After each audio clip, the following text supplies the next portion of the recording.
Well, Liverpool secured the title against one of your old teams, Tottenham. Yes. What have you made of the way both these teams have kind of diverted? At the start of the season, you'd have fancied Tottenham to come above Liverpool. I think when Klopp went, you know, it's been said a million times now that, you know, you'd be happy with fourth, Liverpool. You know, it was like the Alex Ferguson sort of thing when he went. But, you know, all Liverpool fans were devastated. Klopp's gone. You know, we built so much, we got so good that it's all wasted. We've got to start again. Well, we didn't have to start again. So I think they, you know, Liverpool done their own work and got the right man. No one heard of him. I didn't. Charlie, do you hear him? Not really, of Slot. And but it's just moved on. But as I, you know, I've been with Arne, lived near a few Arsenal fans. They told me we only won the league because everyone else were rubbish. It don't matter, does it? It don't matter, does it? That's their excuse. But I think it's gone. You know, it's gone the other way. And as in Tottenham, you think Big Ange was building something tremendous at Tottenham, and you thought they were going to swap positions. But it's just the way football is. It's great, and I'm in a room full of Liverpool fans, so I'm over the moon. Liverpool won it, and Tottenham didn't. If I was in the room about 10 miles away, I'd say, Liverpool only won it because everyone else was rubbish. Slot coming in was almost like, I thought it was a bit like a divorce, you know, when the dad leaves. And like the mum gets a new fella, you know, and actually he's better looking and he's richer, but it's not actually quite like that, is it? It's like your uncle's turned up and he's sort of looking after your mum a bit too well. Is that the uncle? Is that the uncle? Charlie, is that the uncle that gives you money to go down the shops all the time? That uncle. Yeah, he's done a brilliant job. Oh, and I think he's done Uncle Arne. I think he's done it by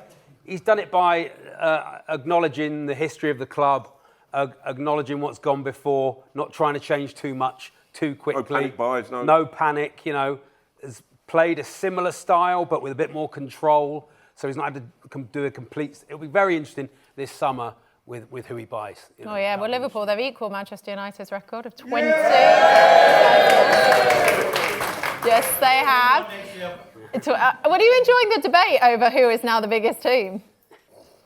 Well, the best. Is there a debate? Who's the best at the minute? Yeah. They're the biggest, surely. It's tough, isn't it? We don't need a new stadium and 20 new players, do we? Like, Aaron Maguire's doing it well.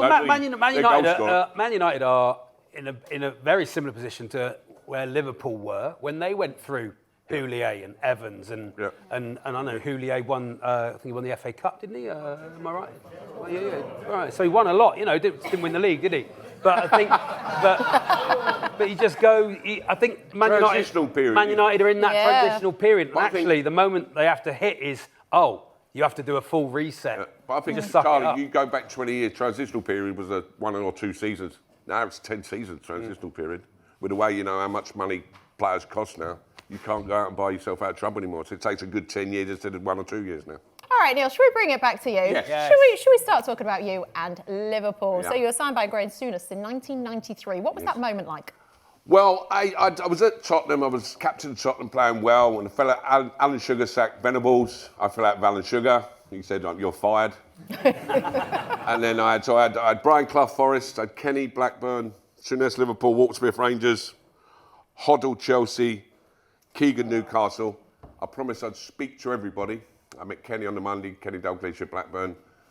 Tuesday I met Souness, and he grabbed my hand at reception, walked me through reception, made me touch the sign, I've never touched that before. Walked me onto Anfield, walked me to the front of the cop. He said, "Could you imagine playing here?" I went, "Yeah, I ain't going to talk to anyone else." And I signed that, mate. Because I remember when I used to play against Liverpool, the first game ever at Anfield was for Southampton, and Jimmy Case, the great ex-Liverpool player, won the European Cup a couple of times, I think, Jim, FA Cups, leagues. And he was the captain of Southampton, so we walked onto the pitch and I said, "Jim, you know our corners, is it?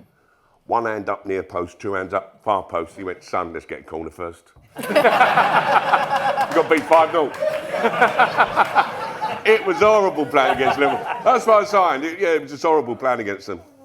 Well, Souness was sacked 6 months later. Sorry for that. Yeah, what was that like for you? What was the change like? I think, I've spoke to him since, and that really does hurt him. Because when I was a kid, Souness was my favourite. Souness was an unbelievable player. And for him to get the sack, I was devastated. And to this day, I think it still haunts him. I think he tried to change it too quick. I think he come from Italy, went to Rangers. He changed Rangers within, a year or so. He come back to Liverpool, tried to change too much, and then he's come back and he's managing his mates. Like Nichols, Grobbelaars, Rush, Whelans, Mulveys, all these were his mates, and it's, telling us not to go out getting drunk when he was the one that used to make them go out and get drunk. It's a bit of an hard thing, that, isn't it? So, but, if you give him time, it's like, most managers now, they don't get the time. Well, you won the League Cup, and you were challenging for the Premier League. Yeah. Yeah, what was that moment like? Yeah, what were those really times like? entertaining. What do you think? It was horrible. Yeah. Go on, give us a good story, because I feel like there's just so many stories from that. Oh no, you do all the hard work, and and it seems. Then you play teams that are already on the beach, and they got no pressure, and they're the teams we were getting beat against. I think once the pressure's off, they just relax more, and the players become better players when they got nothing to be scared of. And that it backfired us a couple of times. We lost to teams that we should really beat in, and it was close. You'll only think about it for the rest of your life. So No. When I got dropped for the FA Cup final, that takes over priority, really, Charlie. I didn't get dropped. Just before you close your eyes at night. No, I got rested for the FA Cup final. How many people for Phil Babb? How many people in the world have done that? But surely defenders were a different breed, weren't they? Well, defending was different, wasn't it? Yeah. You could defend and tackle back then. When I played, I was taught to tackle and head the ball because that was a skill. Now that's a forgotten skill. You're not allowed to tackle. You're not allowed to go up for the ball anymore. I think the managing thing was interesting with Souness, because Liverpool had that whole boot room. Yeah, they did. History, didn't they? Where they kept bringing people through. They were sort of the next cab off the rank, basically, wasn't it? Which happened with Shankly. Yeah. I think the good thing about that is that they know the player. They know the individual, they know his personality, so they know how to get the best of him. Some players. So I was going to ask you, why do you think that broke down? I think it sort of broke down with Roy Evans, didn't it? Roy, he had the experience of all the others. So he was a lot younger, because I think he started coaching about 27. He was in the boot room, so he'd been all that time. But he was like Bugsy. Bugsy was sort of the assistant all the time. He was in his 70s, so there was that gap of like about 30 years, 25 years, 30 years. For the next one. So I think Souness just come in between that, and that's why he got the job. But then Roy got it, and it started back again. But it was the boot room. I think it was a good idea back in the day because you knew the players. You knew how to get. Some players need to kick up the backside. Some need a arm around the shoulder. But I think that's their philosophy. Back on the defending question, Becky. The defending now is. I think Liverpool have won their 2 titles in recent years on the back of having the world's greatest defender.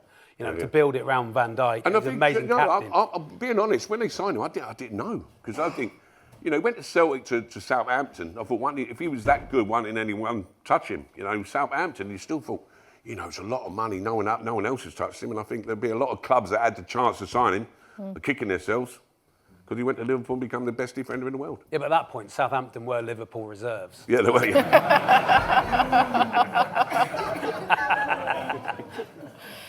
What are you up to these days post-football, just in case people... Well, I do a little bit of radio with Charlie, when Charlie's ill, I might get a gig. But I do on the after-dinner circuit, mostly. I'm travelling everywhere, telling them all the great stories. Just change the name in the story and people believe it's great.